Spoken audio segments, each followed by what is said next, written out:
Mesdames, Messieurs, bonsoir, bienvenue dans cette édition dont voici le sommet. Le ministre béninois des Affaires étrangères, Olusegun Ajadi Bakari, a reçu les copies figurées de lettres de créance de Nadège Chouat, nouvelle ambassadrice extraordinaire et plénipotentiaire de la République française auprès du Bénin. On en parle dans ce 19h. L'association Adjochiomon Yoruba a tenu dans les locaux de la Maison des Jeux de Porte-Novo le samedi 31 août dernier une cérémonie de gratitude et de reconnaissance de mérite de certaines personnalités pour célébrer leurs œuvres sociales et socio-communautaires. Le point de la cérémonie dans ce journal. En Tunisie, ce lundi 2 septembre 2024, l'autorité électorale tunisienne a confirmé la validation de 3 candidats, dont le président sortant Saïd Kaïd, pour l'élection présidentielle du 6 octobre prochain. Pour des détails dans ce journal.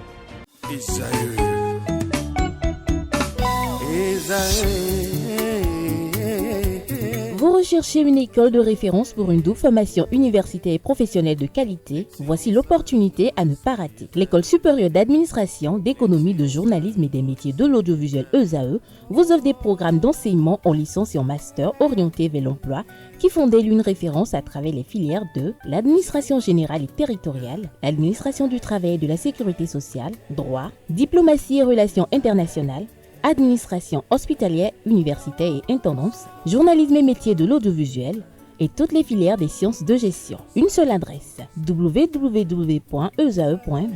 Rendez-vous dès maintenant sur nos campus ESAE Bedjromende au numéro 90 93 65 21 ou au numéro 98 98 14 00. Paracourt sur le numéro 52 46 12 12. Aboumé-Calavi au numéro 52 88 44 44. Akpata au numéro 52 88 33 33. ESAE, l'excellence à un nom.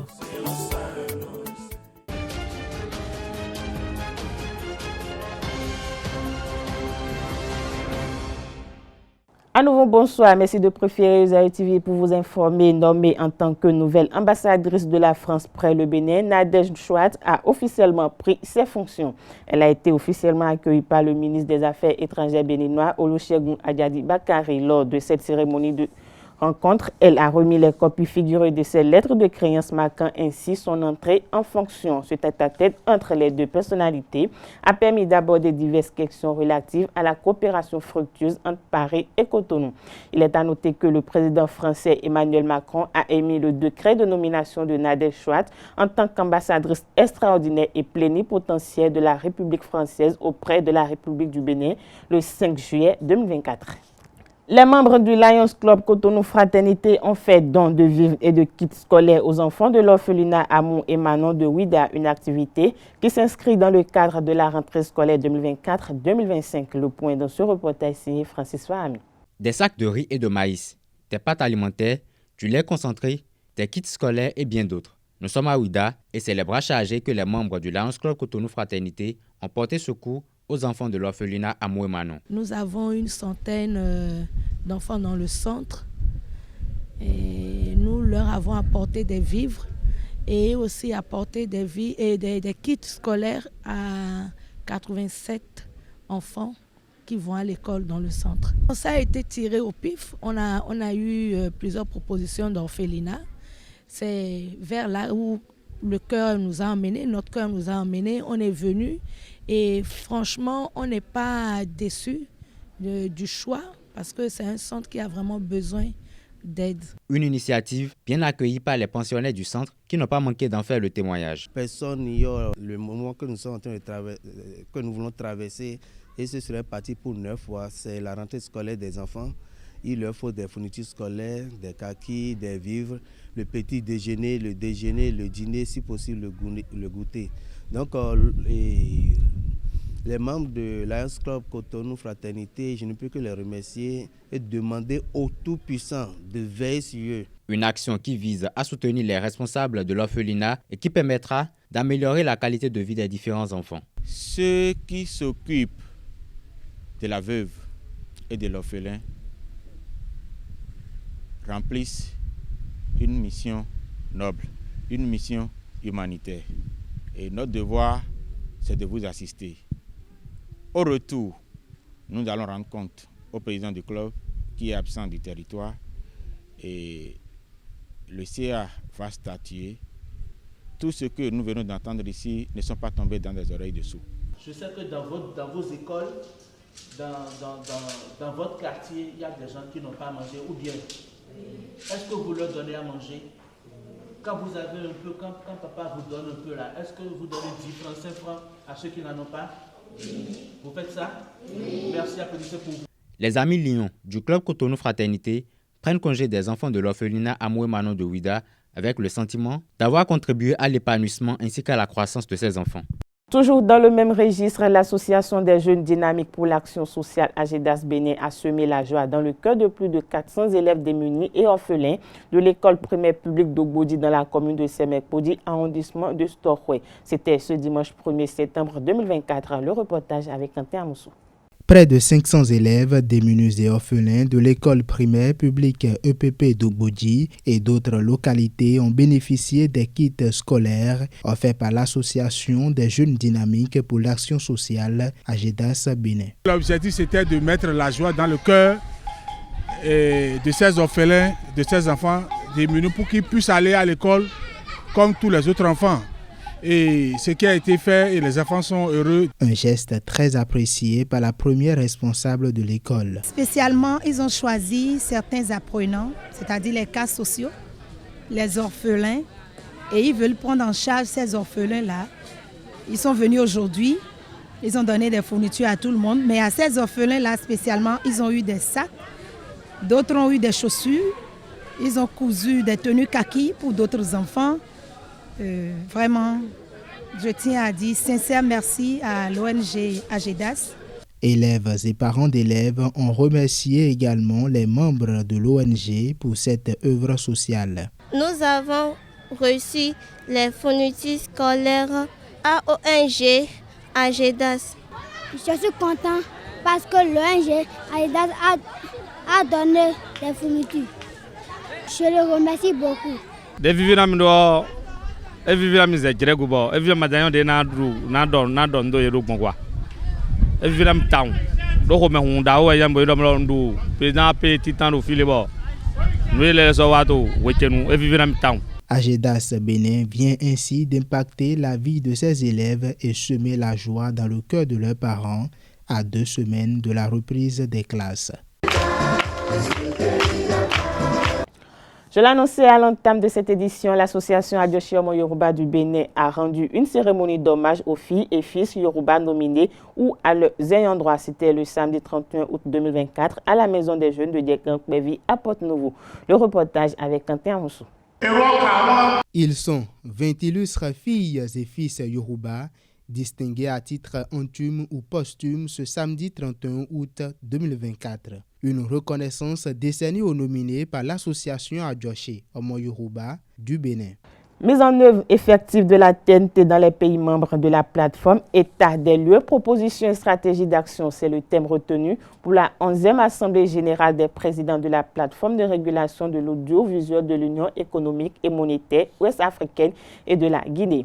L'objectif principal de cette rencontre était de discuter de la mise en œuvre effective de la télévision numérique terrestre TNT dans les pays membres de l'UEMOA et de la Guinée, l'adoption d'un plan d'action pour la période 2024-2026 et la mise en place d'une stratégie d'action pour accélérer la mise en œuvre de la TNT dans les États membres ont été également abordés au cours des travaux qui ont conduit à l'adoption de plusieurs recommandations. Les pays en retard pour la migration sont invités à prendre toutes les dispositions en vue d'un passage effectif vers la TNT au plus tard le 31 juillet 2025. Rappelons qu'au Bénin, la TNT est effective depuis plus de 2 ans avec à la clé une subvention à hauteur de plus de 50% du prix d'acquisition du décodeur vendu sur tout l'ensemble du territoire national. Parlons religion dans cette édition. Samedi dernier a eu lieu la phase finale du concours de mémorisation du Coran initié par l'ONG. Le rappel à cet effet, les candidats du centre Kowadoul Islam d'Agbangandan ont fini 3e. Le point dans ce reportage signé Francis Fahmi. C'est la finale du concours de mémorisation du Coran initié par l'ONG Le Rappel et sont présents ici 3 candidats du centre Kowadoul Islam d'Agbangandan. Alhamdulillah, ça a montré qu'il reste encore à faire parce que nous avons vu plusieurs écoles qui ont participé et nous avons vu les talents des élèves et nous sommes quand même contents d'avoir participé à ce concours-là. Aux nouveaux lauréats, l'ONG Le Rappel offre différents prix et cadeaux. Aujourd'hui, c'est la phase finale de le concours de rappel Bénin. J'ai occupé la 3e place de la catégorie Nabaï Ilanas. Je suis très content. La prochaine fois, je vais essayer de faire mieux que ça. Occasion pour les invités et membres du jury de relever l'importance de la mémorisation du Coran par les enfants. Je vais demander aux parents d'investir financièrement et d'investir de leur temps dans l'apprentissage du Coran de leurs enfants. Inviter les parents d'élèves de Coran de l'Islam à savoir que le travail qui se fait par rapport à la mémorisation est encore insuffisant. En ce sens que d'abord nous avons juste le samedi que nous consacrons à cette mémorisation-là. Et c'est seulement ce samedi-là que nous consacrons à cela qui nous a permis quand même de venir à la finale. Ce qui voudrait dire que si nous pouvons encore consacrer plus de temps à cela et accorder encore plus de considération à la chose, nous serions, Inch'Allah, parmi les gagnants les fois à venir. Ce concours de mémorisation du Coran a pour but de permettre aux enfants de mieux comprendre leur religion à travers le Coran. Les réseaux sociaux sont des outils et services qui permettent de développer des interactions sociales en ligne sur des sites ou plateformes, mais ils présentent également des revers. Sont-ils alors un lieu d'apprentissage ou de dépravation? Quelques citoyens répondent à cette interrogation au micro de Kanté Amoussou. C'est un lieu d'apprentissage. Les réseaux sociaux sont quoi aujourd'hui? C'est le moyen de communication le plus rapide aujourd'hui. Quiconque se trouve encore dans les informations cherche à se mettre à l'écart des réseaux sociaux ne sera pas efficace. Mais je dis, moi en tant que citoyen lambda, les réseaux sociaux, je ne les aime pas trop.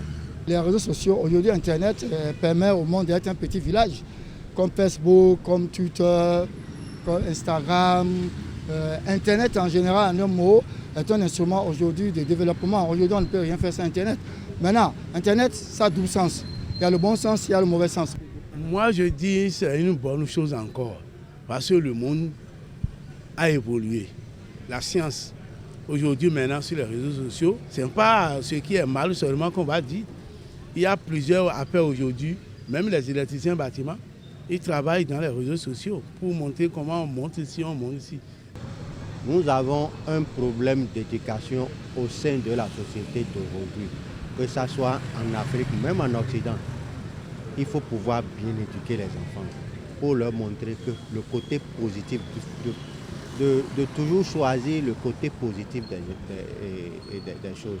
Ceux qui savent qu'ils sont bien éduqués sur le plan spirituel, sur le plan des valeurs humaines, de la morale, ils prennent Internet pour se développer. Ça veut dire quoi? Ça veut dire qu'on peut apprendre beaucoup de choses sur Internet pour renforcer sa capacité, pour vendre sa compétence, pour avoir de l'argent, pour avoir une belle maison, pour faire des plaisirs et à sa femme, à ses enfants et à sa famille, à sa deuxième famille. Les tantes, les cousines, quand ils ont des événements, elles ont besoin de cadeaux, vous devez les accompagner, mais pour ça, il faut des ressources. Donc Internet aujourd'hui est un petit village et permet de renforcer nos capacités dans tous les secteurs de développement. Cette édition se poursuit hors de nos frontières. Je l'annonçais à l'entame de cette édition. Ce lundi 2 septembre 2024, l'autorité électorale tunisienne a confirmé la validation de seulement 3 candidats pour l'élection présidentielle prévue pour le 6 octobre prochain, dont le président sortant Kais Saïed. 3 autres candidats qui avaient été réintégrés par le tribunal administratif la semaine précédente ont finalement été exclus. À la surprise générale, le tribunal administratif composé de 27 juges avait validé 3 candidatures supplémentaires. Ces candidatures n'étaient pas anodines, notamment celle de Modè Zinadi, plusieurs fois ministre Ben Ali, considéré par de nombreux analystes politiques comme une menace potentielle pour le président sortant Kais Saïed actuel, De la Tunisie, direction les États-Unis. Les États-Unis célèbrent ce lundi 2 août le Labor Day, la fête du travail. Mais ce jour férié n'est pas jour de repos pour tous, car la campagne présidentielle se poursuit et la vice-présidente et candidate Kamala Harris se déplace en Pennsylvanie avec le président Joe Biden. Avec ses 19 grands électeurs, la Pennsylvanie reste l'un des États clés pour toute l'élection présidentielle en 2020. En 2020, autant pour moi, Joe Biden l'avait arraché à Donald Trump par une très faible avance. Et dans 2 mois, les électeurs de cet État pourraient à nouveau faire basculer la présidentielle. Ce n'est donc pas un hasard si la campagne de Kamala Harris concentre autant d'efforts sur la Pennsylvanie. Aujourd'hui, pour la fête du travail, la vice-présidente s'est rendue pour tenter de renforcer sa popularité auprès de l'électorat col bleu. Kamala Harris l'a déjà fait savoir qu'elle comptait poursuivre les mêmes politiques que l'actuel président en matière de droits des travailleurs. Du 4 au 6 septembre se tiendra en Chine la 9e édition du Forum sur la coopération Chine-Afrique. À cet effet, le président sénégalais Bassirou Diomaye Faye est depuis dans la matinée de ce lundi 2 septembre 2023 à Beijing, en France. Il a été accueilli à son arrivée par les autorités chinoises accompagnées de représentants diplomatiques sénégalais invités par son homologue Xi Jinping, président de la République populaire de la Chine. Cette visite va permettre par ailleurs de renforcer les relations d'amitié et de coopération entre le Sénégal et la Chine. Les 2 chefs d'État auront l'opportunité de discuter des questions d'intérêt commun et d'explorer de nouvelles avenues de collaboration dans des secteurs clés pour les 2 pays. Sport dans cette édition pour boucler, l'équipe nationale de football du Bénin a effectué ce lundi 2 septembre 2024 à Abidjan son premier entraînement dans le cadre des 2 premiers matchs des éliminatoires de la CAN 2025 contre le Nigeria et la Libye. 18 des 25 joueurs convoqués ont participé à la séance. Le capitaine Steve Mounier, Marcel Dandinou, Olivier Verdon, David Kiki, Cédric Rotondi et Steve Warren Traoré vont rallier le camp de base ce soir. Demain, le groupe de Gainotro va s'afficher au complet avec l'arrivée de Cécile Dalmeda, Mariano Awongbo, Ojodel Dossou. D'une discipline à une autre à présent, écho des para-athlètes béninois aux Jeux paralympiques Paris 2024. Faisal Atiba est sorti dès sa première course sur les 100 mètres en terminant 5e de sa série alors que seuls les 3 passent au tour suivant. Mais il a tout de même battu son record personnel avec un chrono de 11 secondes 24 centièmes. Il a amélioré son ancien temps de 11 centièmes. Pour rappel, Faisal Atiba a obtenu sa qualification pour ces Jeux en 2023 au 7e meeting international de Marrakech au Maroc. Marina Rondolawanou, la seconde représentante béninoise, va entrer en liste le 5 septembre au cours du concours du lancer de poids. C'est sur cette information relative aux Jeux paralympiques 2024 de Paris que prend fin cette édition. Merci de l'avoir suivi. Agréable soirée à tout un chacun.